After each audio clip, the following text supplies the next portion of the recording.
Somos GESED Internacional, nuevamente, aquí con ustedes. Hoy, para traerles una enseñanza bastante interesante, vamos a trabajar el libro de Jonás. Hoy vamos a trabajar con Jonás. Y le hemos colocado como título a esta enseñanza, Jonás, una religiosidad inadecuada. Jonás, una religiosidad inadecuada. Pero antes, vamos a orarle al Todopoderoso, pidiendo su compañía, su guía en este proceso. Gracias te damos, oh Dios, por tu fidelidad y misericordia, por tu tiempo, Señor amado, para con nosotros, por tu paciencia, por tu gracia infinita, Señor, para con nosotros, para con todos los seres humanos, Dios de la gloria. Gracias, oh Dios, porque en ti podemos confiar y en ti podemos esperar. Toda honra, toda gloria y alabanza te pertenecen solo a ti. Bendice, Señor, las personas que ven esta transmisión, las que la seguirán posteriormente, Señor amado, todos tuyos, Señor amado, en tu presencia, Dios de la gloria. Estamos, Señor, para servirte, para adorarte. Ayúdanos, Señor, a tener una actitud adecuada para ti, Señor, para tu gloria y honra. Amén. Vamos a trabajar Jonás, capítulo 2. Es un texto bastante interesante. Dice, entonces Jonás oró así al Señor su Dios desde el estómago del pez. Clamé a ti, Señor, en medio de mi angustia, y me contestaste. Desde las profundidades del sepulcro pedí tu ayuda y me escuchaste. Me arrojaste a lo más hondo, a lo más profundo del mar. La corriente me envolvía y todas tus ondas, tus olas poderosas pasaban sobre mí. Pensé, me has echado de tu presencia, pero así y todo yo te seguiré rogando hacia tu santo templo. Las aguas me envolvieron hasta el cuello. Estaba cubierto de mar por todas partes. Las algas se enredaban en mi cabeza. Me hundí en el mar hasta donde comenzaban las montañas.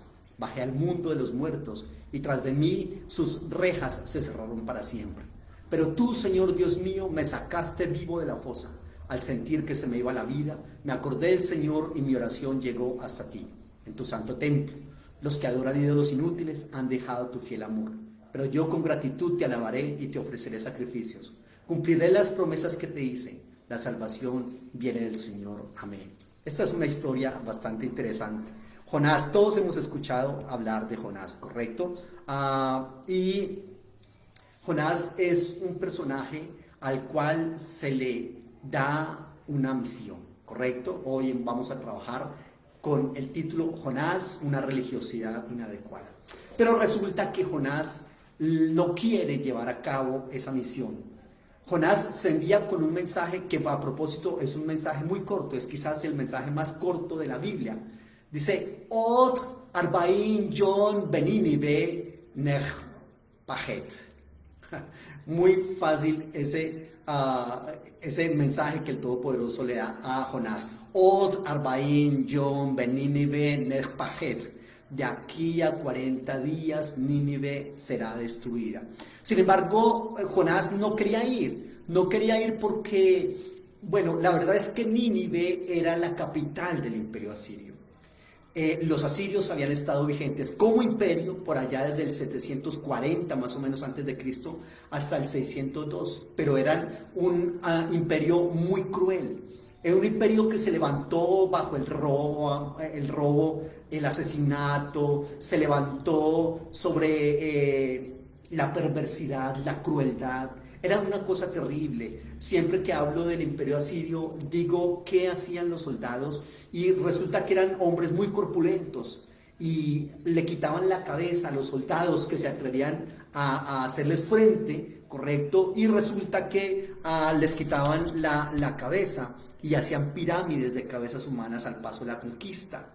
Eso hacían. A los hombres los empalaban, les colocaban un palo, se lo enterraban en el vientre, un tronco con punta, luego los suspendían en el aire y clavaban ese palo allí en la tierra. A las mujeres les sacaban los fetos, a las mujeres embarazadas, les metían un gato vivo adentro y les cosían el vientre y les cortaban las manos.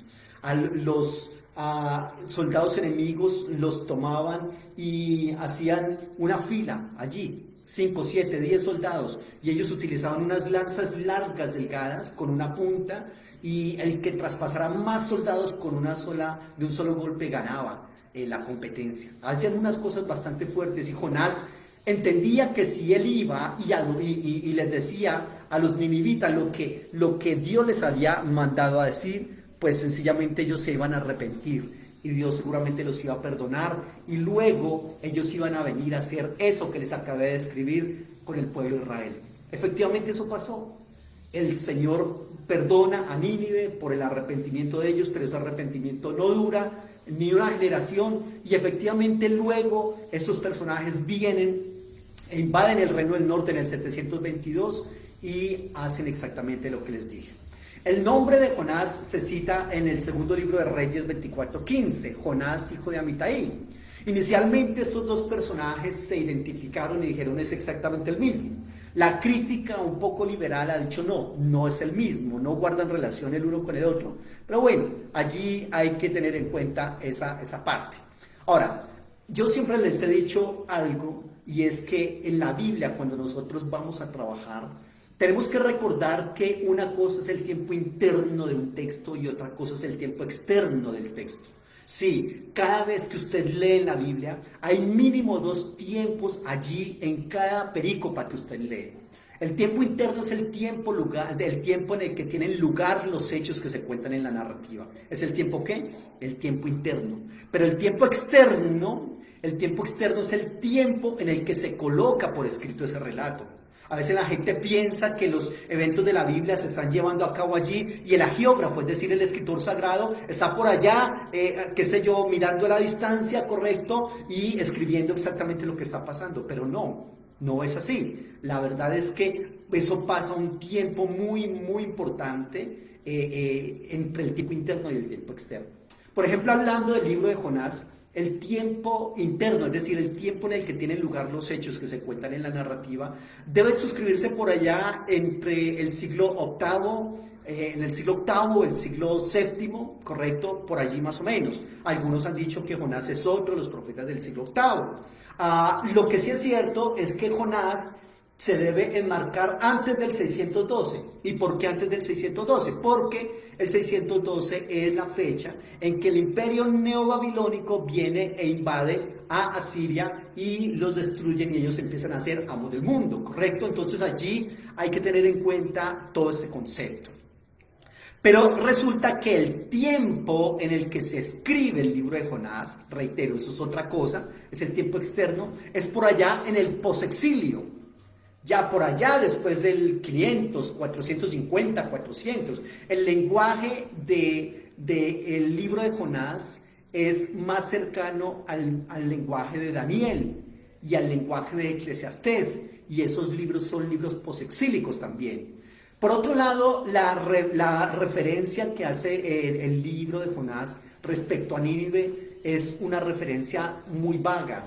No es la típica referencia, correcto, de una ciudad tan importante como Nínive. Nínive era una ciudad grande en extremo, pero perdón, es que Nínive era una de las ciudades más importantes del mundo antiguo y obviamente cuando el imperio asirio estaba vigente, pues esa fue la ciudad más importante, muy elegante, sus canales, sus jardines, sus riquezas, correcto, e infortunadamente en Jonás solamente se dice que Nínive era una ciudad grande al extremo y para de contar, así es de que no es un dato digamos como muy certero, muy adecuado para describir la ciudad más importante del mundo. Por otro lado, hay que tener en cuenta que el libro se ha escrito por allá entre el siglo VIII o VII por algún objetivo teológico, correcto. De pronto el objetivo es mostrarle a los imperios del mundo que Dios gobierna sobre esos imperios, pero que también, si bien está dispuesto a castigar, a juzgar esos imperios por las actitudes que han asumido, de todas maneras también está dispuesto a perdonarles si ellos se arrepienten. Bueno, podríamos aquí nosotros encontrar una cantidad de enseñanzas importantes aquí del libro de Jonás.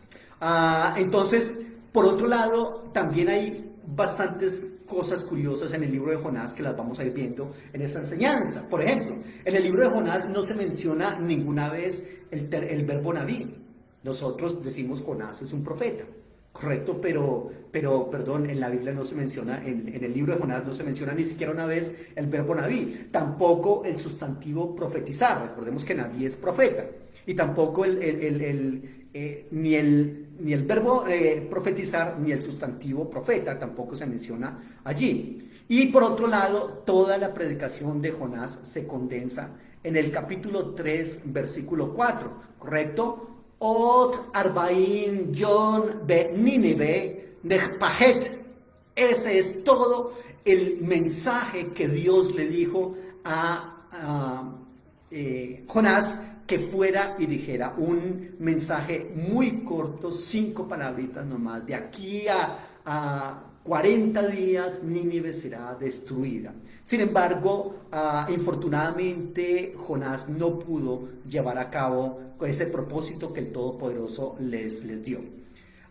Del género literario, por otro lado, de Jonás, se ha dicho bastante. Este género literario de Jonás ha sido, digamos, pasado por todos los géneros literarios posibles allí, ¿no? Teniendo en cuenta el contenido del libro. Algunos dicen, o inicialmente se dijo y durante muchísimo tiempo, que era una narración histórica, es decir, los eventos tuvieron lugar tal cual se cuentan en la narrativa. Eso se dijo durante muchísimo tiempo, pero infortunadamente nadie en la actualidad ya sostiene la historicidad del libro de Jonás. Nadie. Infortunadamente hablando, ¿correcto? La verdad, algunos han dicho, no, Nínive, esta historia de Jonás es una alegoría. Otros dicen, no, eso es una fábula. Otros dicen, es una novela didáctica. Otros dicen, es una parábola. Otros dicen, eso es un midrash. Incluso hay gente que dice, eso fue un sueño. O sea, Jonás se soñó todo eso y luego lo cuenta la gente. En fin, yo de pronto podría colocar como argumento a favor de la historicidad del texto el texto de Mateo 12, 40 y 41, cuando Jesucristo dice, porque como estuvo Jonás en el vientre del gran pez 3 días y 3 noches, así estará el Hijo del Hombre en el corazón de la tierra 3 días y 3 noches.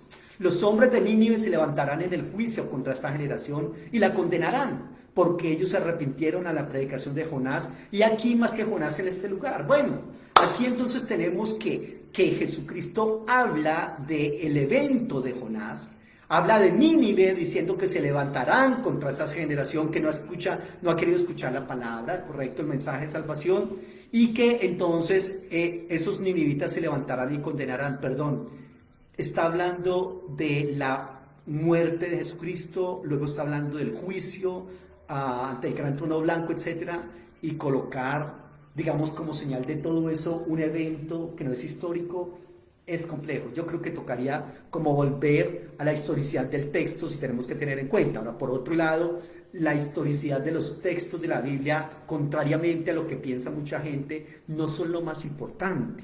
Lo más importante son las lecciones histosóficas que hay allí en esos textos. En cuanto a la estructura del libro de Jonás, básicamente hay 3 aspectos que se repiten, ¿correcto? Por ejemplo, en el capítulo 1, del versículo 1 al versículo 3, Dios envía a Jonás a predicar a los que no pertenecen al pueblo de Israel, a los paganos, podríamos decir.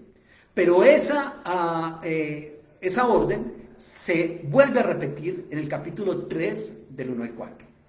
Luego está la historia de Dios y los paganos, ¿correcto? Podría ser del capítulo 1, versículo 4 al 17, y se repite nuevamente del capítulo 3, del 5 al 10, y luego Dios y Jonás, capítulo 2, del 1 al 10, y luego se repite en el 4, del 1 al 11. Entonces, los capítulos impares del libro de Jonás ponen a Jonás en relación con los gentiles, el capítulo 1 y 3, y los capítulos pares ponen a Jonás en relación con los capítulos 2 y 4, ¿correcto? Básicamente es eso. Muy bien, entonces dice la Biblia que Dios le dijo a Jonás que vaya y predique a Nínive, ¿correcto? Nínive era, reitero, la capital del imperio asirio.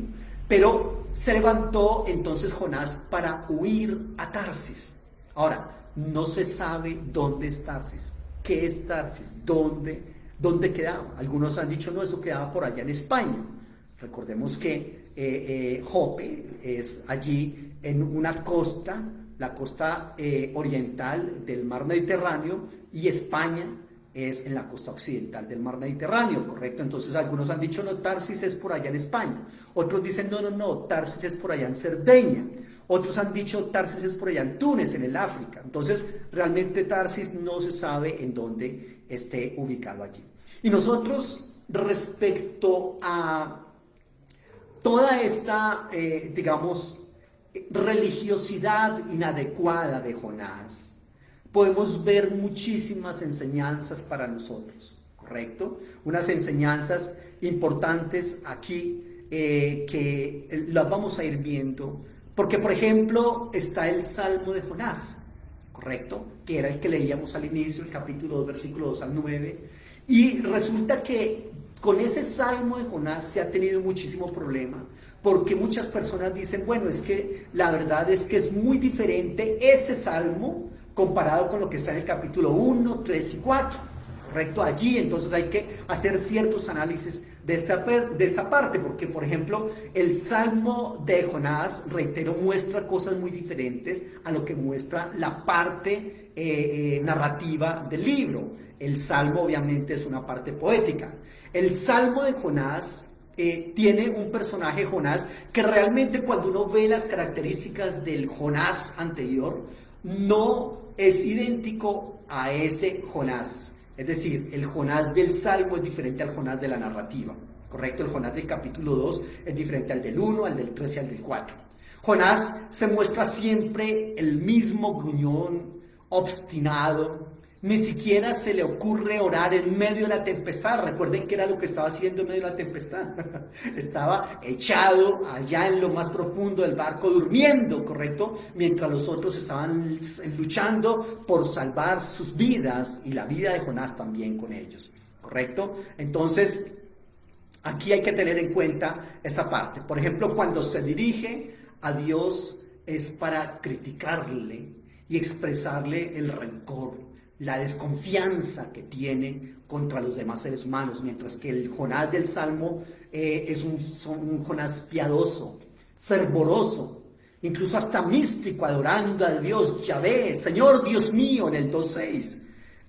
Claro, alguien dirá, no, pero perdón, pues es que es obvio que una persona en la condición de Jonás allá en lo más profundo del mar, en el vientre de un pez, pues es normal que estuviese así, que cambiara ciertas actitudes, sí. Eso es normal también, ¿correcto? De todas maneras, también vemos a un Jonás que después de toda esa experiencia del pez, de las profundidades del mar y todo, sigue siendo exactamente el mismo. No hay un arrepentimiento, no hay un cambio de actitud, ¿correcto? El Jonás que conocemos hasta el momento no tiene nada que ver con el templo en Jerusalén. El Jonás del capítulo 1 no tiene nada que ver con el templo de Jerusalén, ni el del 2, ni el del 3, ni el del 4. No, el Jonás del capítulo 2, eso habla del templo, ¿correcto? Habla de los sacrificios, habla del culto. El Jonás del Salmo es un Jonás piadoso, reitero, se entusiasma con lo que pasa dentro del templo, se entusiasma con la presencia del Señor que habita en él. Mientras que el Jonás de todo el libro, de los capítulos 1, 3 y 4, es un Jonás solitario que demuestra de antemano que no le interesa al prójimo. Pero el Jonás del Salmo es un Jonás preocupado por ellos, según el versículo 8 que leíamos al inicio. El Jonás del Salmo es un poeta diferente, ¿correcto? Y el Jonás del resto del capítulo es un Jonás que solamente habla en narrativa. Por otro lado, en el libro de Jonás, como les dije inicialmente, es muy parecido al léxico de Daniel y de Eclesiastés, mientras que en el Salmo no hay palabras arameas, ¿correcto? En el resto del libro de Jonás sí hay varias palabras arameas. Por otro lado, en el Salmo del capítulo 2 no está el adjetivo grande, ni siquiera una sola vez, mientras que en el resto del libro está 10 veces el adjetivo grande, ¿ya? El relato habla de un pez en masculino, mientras que el Salmo habla de un pez en femenino. Entonces, aquí lo que se ha planteado desde esa perspectiva del capítulo 2 de Jonás es por qué se insertó ese salmo en el libro. Algunos dicen, no, pues para subrayar el valor simbólico de la bajada a las aguas, de su salvación, ¿correcto? Y entendiendo que estaría representando esas bajadas a las aguas del Israel cuando ha tenido que pasar tantas circunstancias en la vida, ¿ya? Por otro lado se dice, no, es que, perdón, el Salmo de Jonás hace que el libro adquiera un valor religioso, que se convierta en una señal de salvación de los débiles, de los enfermos, de los náufragos. Y a propósito, esa historia de Jonás, dice la National Geographic que por lo menos 2 veces más se ha dado esa situación de Jonás, en cuanto a que hay ciertos pescadores que han sido tragados por un pez y luego sus compañeros han ido a perseguir ese pez y lo han cazado, lo han matado y han abierto ese pez y han encontrado a su compañero, correcto, dentro del pez, dice la National Geographic, de 2 ocasiones adicionales a esta. Pero entonces, por otro lado, Israel podía reconocer en ese Jonás del Salmo que está circundando los linderos de la muerte, y se había visto reflejado Israel en esas épocas, cuando pasó por el Mar Rojo, cuando Dios lo salvó de las aguas, cuando pasó el río Jordán, etc. Y si el libro realmente se escribió por allá en el posexilio, también habría hablado de cuando el Señor salvó al pueblo de Israel del exilio en Babilonia y lo llevó nuevamente a su tierra. En fin, entonces hay muchos aspectos que tratan de decir por qué es que se insertó ese Salmo de Jonás en el libro de Jonás. Entonces, obviamente, se le pretendía dar, digamos, a esa historia un acento más cúltico, más religioso, ¿correcto? Y sobre todo también un horizonte más amplio de la salvación del ser humano, no tan estrecho como el que Jonás tenía en su cabeza. Ahora, por otro lado, también tenemos que tener en cuenta que este Salmo de Jonás permite que este libro de Jonás sea utilizado, sea aceptado en los círculos litúrgicos, piadosos, sapienciales del pueblo de Israel, es decir, sabios, religiosos del pueblo de Israel, ¿correcto? Entonces allí es como muy importante ese lado. Por otra parte, el Salmo muestra una actitud diferente en el carácter de Jonás y le da como cierto equilibrio a ese Jonás explosivo, envidioso, orgulloso, egoísta, que no quiere que los demás se salven, ¿correcto? Entonces eso es muy importante. Y también este Salmo quiere reafirmar la imagen del Dios de la Biblia, que a pesar de que es un profeta que se niega a su misión, a pesar de que es un profeta que se sumerge en su desobediencia, tal cual el Israel que había sido exhortado por muchísimos profetas a que le prestara atención a su llamado, al motivo de su elección, y que no había querido hacer las cosas como Dios quería que se hicieran. Así es de que Jonás es exactamente uno más, no es tan diferente de los personajes de Israel, ¿correcto? Entonces es un profeta que se niega a su misión, como Israel se había negado a su misión. Es un profeta que se sumerge en la obediencia, en la desobediencia, como Israel se había sumergido en la desobediencia. Pero, sin embargo, no recibe de parte de Dios ni del autor del libro ni siquiera una sola palabra de desaprobación, ¿correcto? Al contrario, Dios lo salva de la muerte. Dios fácilmente hubiese podido decirle a Jonás, como no quieres que esas 120,000 personas y muchos animales que están allí en Nínive sean salvos, pues qué tal si solamente tú mueres en lugar de ellos. Pero afortunadamente no lo hizo, ¿cierto? Entonces, la verdad es que Jonás no demuestra tener mucha piedad en los peores peligros. Incluso en esos peores peligros resulta ser menos espiritual que los no judíos. Jonás es mucho menos espiritual, tanto por los marineros como los ninivitas. Esos en espiritualidad dejan regado por allá a Jonás y le dan cátedra de lo que es la verdadera espiritualidad. Porque Jonás no quiere ni le interesa la destrucción de ellos. Vemos a los marineros tratando de luchar para que ese barco sea controlado a costa de su propia vida. Y Jonás está fresco, durmiendo. Vemos entonces también a los ninivitas arrepentidos después de ese milagro, después de ese mensaje de Jonás, y viendo el milagro de la salvación. Y sin embargo Jonás de ninguna manera está interesado en la salvación de ellos. Se hace a lo lejos de la ciudad esperando ver los truenos, rayos y centellas caer sobre la ciudad y destruir a esas 120,000 personas. ¿Cómo le parece? Entonces, no hay una sola acción de gracias de Jonás después de que el pez lo regurgite en la tierra, ¿correcto? Solamente abre su boca para quejarse. Entonces, allí es bastante fuerte esta parte de acá. Por otro lado, también este libro es bien curioso, resulta bien curioso a la gente de Jerusalén, porque el Dios de Jonás piensa en la salvación de los ninivitas. Cuando nosotros vemos el mensaje a todos los profetas, hablan de Asiria, de Babilonia, de Edom, Moab y de una cantidad de pueblos de la Tantápolis filistea para destrucción. Pero acá le habla a los ninivitas para salvación y efectivamente los salva, ¿correcto? Entonces, ese Dios del libro de Jonás es un Dios que se olvida de sus profecías y del juicio y la venganza que viene para los asirios por todo lo que ellos han hecho, ¿ya? Entonces, esto es muy importante. Eso significaría que prácticamente está saltando Dios por encima de su alianza para rescatar a los perdidos aquí en esta parte. Entonces, es bien importante este concepto que estamos trabajando en el Salmo de Jonás. Ahora, por otro lado, también es bien interesante ese concepto de los descensos de Jonás, ¿no?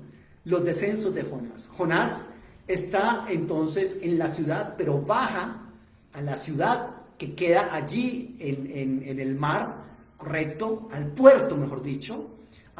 Jonás desciende a Haifa. En la actualidad se llama Haifa, en la Biblia se llama Jope, ¿correcto? Haifa es una ciudad que existe en la actualidad, es un puerto antiguo cerca de la actual Tel Aviv. Tel Aviv es la capital comercial de Israel, la capital, digamos, honorífica y de otras perspectivas, religiosa, espiritual, si se puede decir, de Israel es Jerusalén, pero la capital comercial, productora de Jerusalén es Tel Aviv. Luego que está allí en el puerto, baja para ingresar al barco. Luego de que está en el barco, baja aún todavía para estar en las bodegas del barco, ¿correcto? Y luego que está en la bodega del barco, baja al piso del barco para hundirse en el sueño. Luego, cuando está dormido, pasa toda esa situación, los marineros le preguntan quién es usted, por qué, qué pasa. Y luego de luchar y no lograr controlar la nave, pedirle perdón al Todopoderoso por lo que van a hacer, entonces botan al mar a Jonás y Jonás sigue descendiendo.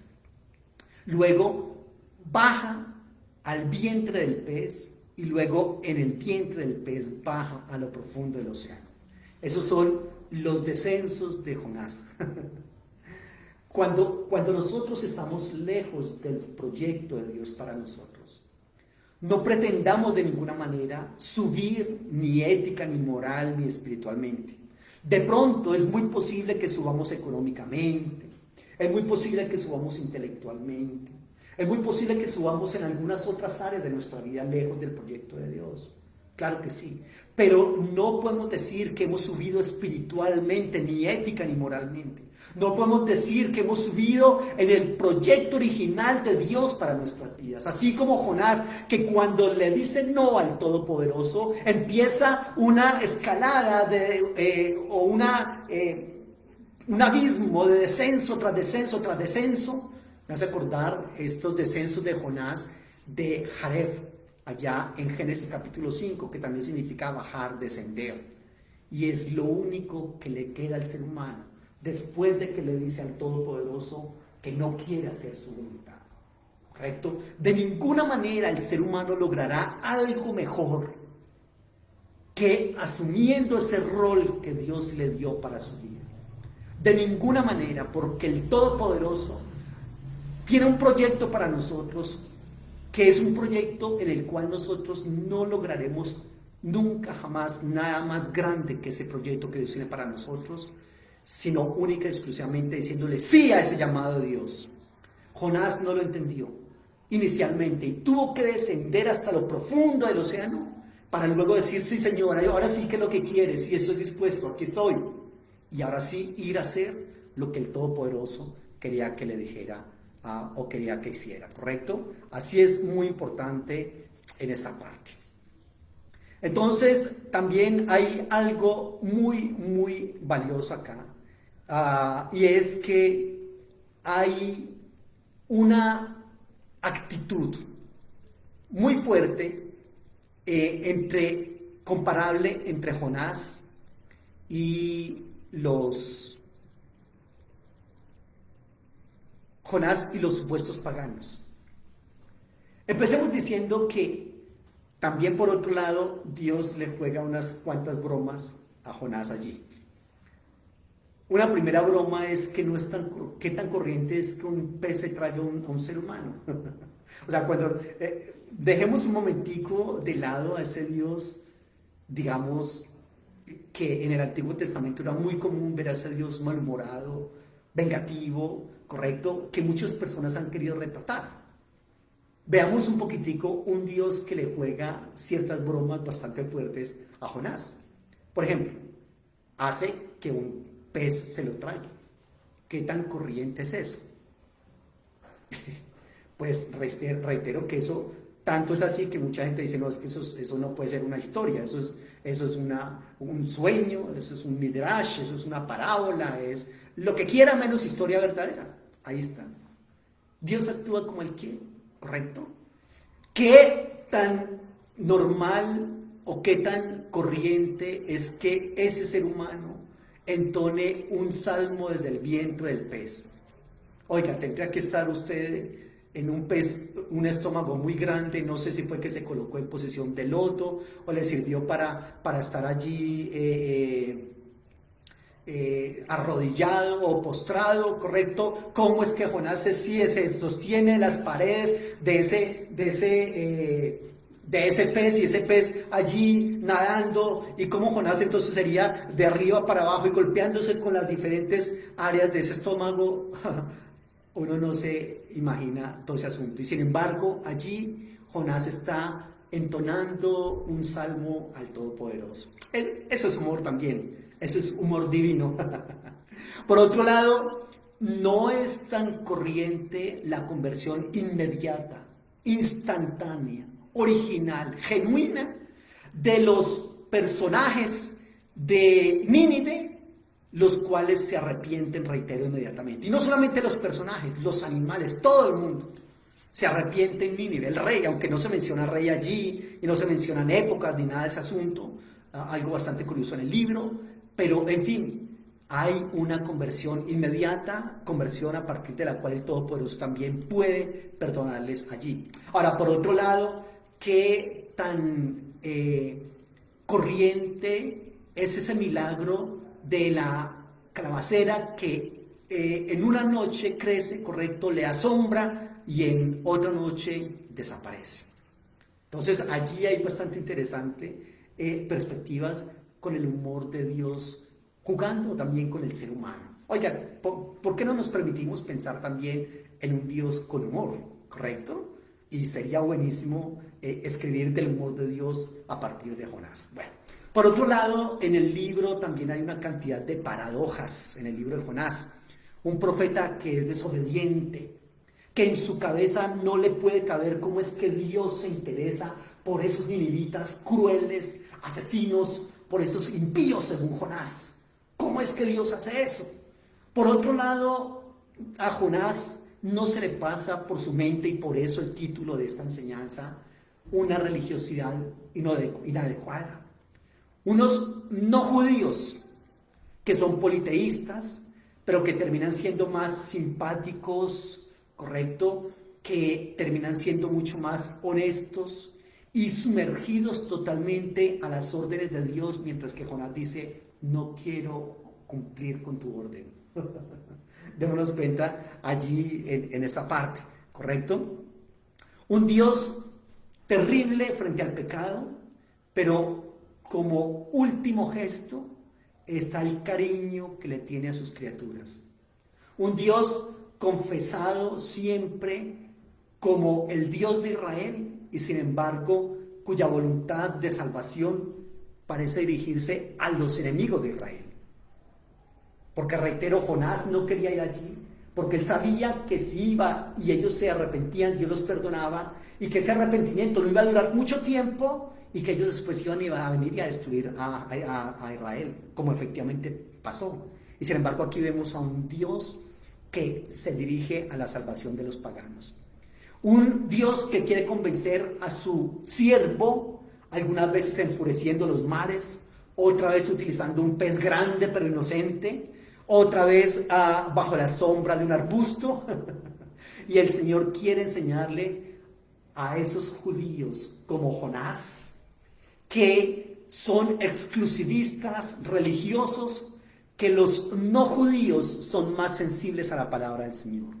Y es una enseñanza también para nosotros hoy, que nosotros entendamos que muchas veces nuestra religión lo único que logra en nosotros es definitivamente cerrar nuestro corazón a los demás, cerrar nuestro corazón a las necesidades de los demás, ¿correcto? Simplemente mirar a los demás por encima del hombro y decir, que se condenen, ni siquiera vale la pena.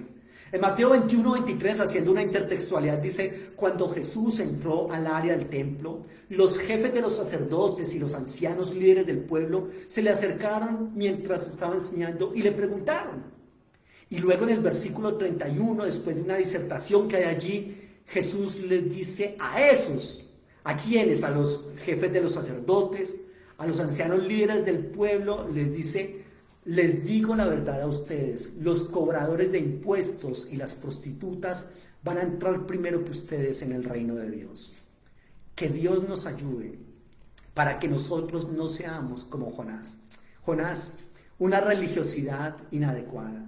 Ojo, que el cristianismo y que el dogmatismo propio de nuestras denominaciones no nos impida ver el proyecto verdadero de Dios para la gente del mundo entero, ¿correcto? No vayamos a creer que es que nosotros somos los únicos religiosos, los que somos los únicos espirituales, religiosos sí, posiblemente, que nosotros somos los más espirituales de todos, porque aquí el Señor se nos adelanta y le dice a esos líderes religiosos: ojo, mucho cuidado, que los ladrones y las prostitutas van delante de ustedes al cielo.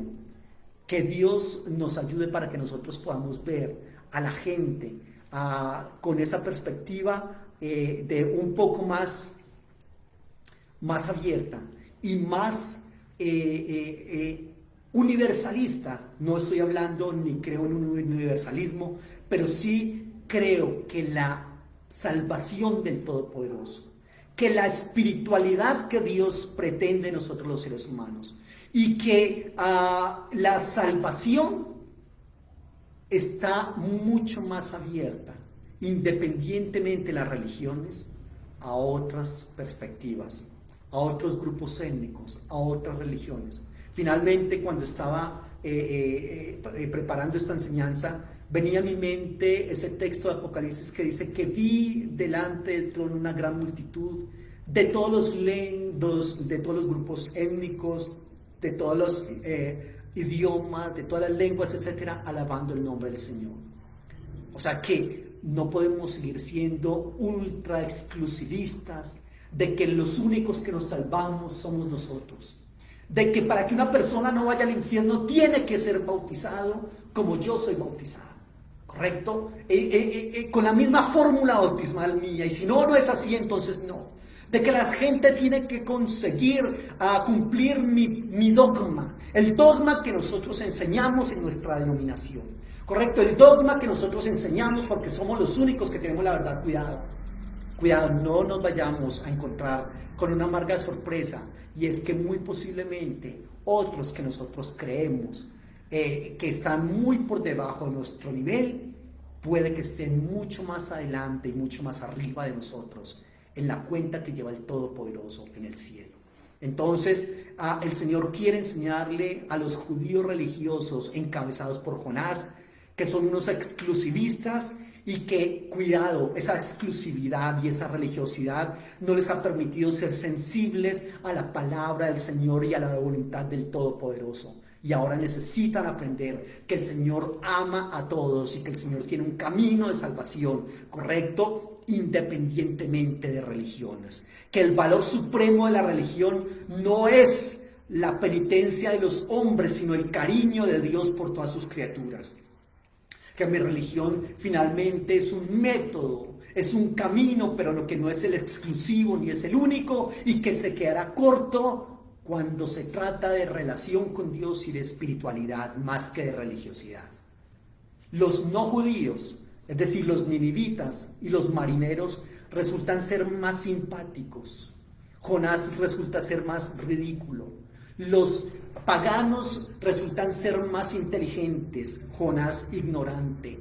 Los paganos resultan ser más espirituales y Jonás más carnal, ¿correcto? Y sin embargo no quiere abandonar su religiosidad. ¿No será entonces que los no judíos están más cerca de Dios, Jonás? ¿No será, iglesia, que los no cristianos están más cerca que nosotros de Dios? Es importante que nosotros nos hagamos esa pregunta y nos la respondamos y digamos entonces, ¿qué debo hacer para ser salvo? Como bien dice el texto bíblico. Los ninivitas, el pueblo, el rey, los animales son impresionantes. En esa humildad, en esa sencillez y en esa visión espiritual, Jonás es un bruto que no permite continuar con ese proceso allí. No quiere que Dios continúe con ese propósito de salvación. Si por Jonás fuera, todos habrían muerto en Nínive en esa época. Entonces, no querrá decir esa actitud de Jonás que esa liturgia y que esa religiosidad a la que somos tan aficionados y a la cual es tan aficionado Israel no lo es todo, que no es tan importante esa parte, que hay cosas más importantes allí. Por otro lado, el narrador, el escritor del libro nos muestra unos aspectos muy importantes. Nos muestra, por ejemplo, un adjetivo que lo utiliza 10 veces en el texto. El adjetivo grande. Es grande el viento, es grande la tempestad, es grande el miedo de los marineros, Nínive es grande, el pez es grande, la alegría de Jonás es grande, pero también otro sustantivo, otro adjetivo, el adjetivo malo. Malo es el pecado de Nínive, malo es el peligro del mar, mala es la conducta de los ninivitas, malo es el castigo de Dios que Dios les prepara, mala es la desgracia de Jonás y malo es el dolor de cabeza. Por otro lado, el verbo enviar. Dios envía un gran pez, Dios envía un rocino en el 4:6, Dios envía un gusano en el 4:7, Dios envía un viento violento en el 1:4. Los marineros envían o lanzan los víveres al mar para aligerar la nave en el 1:5, 12 y 15, ¿correcto? Y por otro lado, el verbo que significa proclamar. Jonás tiene que proclamar en Nínive la ira de Dios. Luego, por indicación del barco, tiene que proclamar, es decir, invocar a su Dios, ¿correcto? Por su parte, los marineros proclaman misericordia a Dios en el 1:4. Más adelante, Jonás tiene que proclamar oficialmente en Nínive, ¿correcto? De aquí a 40 días Nínive será destruida. Y finalmente, los hombres y los animales proclaman al Todopoderoso. Así es de que es una gran enseñanza la que nosotros tenemos aquí con Jonás. Un personaje que cree que su religiosidad es más que suficiente y esa religiosidad resulta que le impide cumplir con la voluntad de Dios. Desde allí tenemos que, reitero, recordar qué tan importante es para nosotros nuestra religiosidad. Y si esa religiosidad es más importante que la espiritualidad a la cual Dios quiere que nosotros lleguemos. Que nosotros tengamos que tener en cuenta, apreciados hermanos, que realmente todos los seres humanos somos igual de importantes para Dios.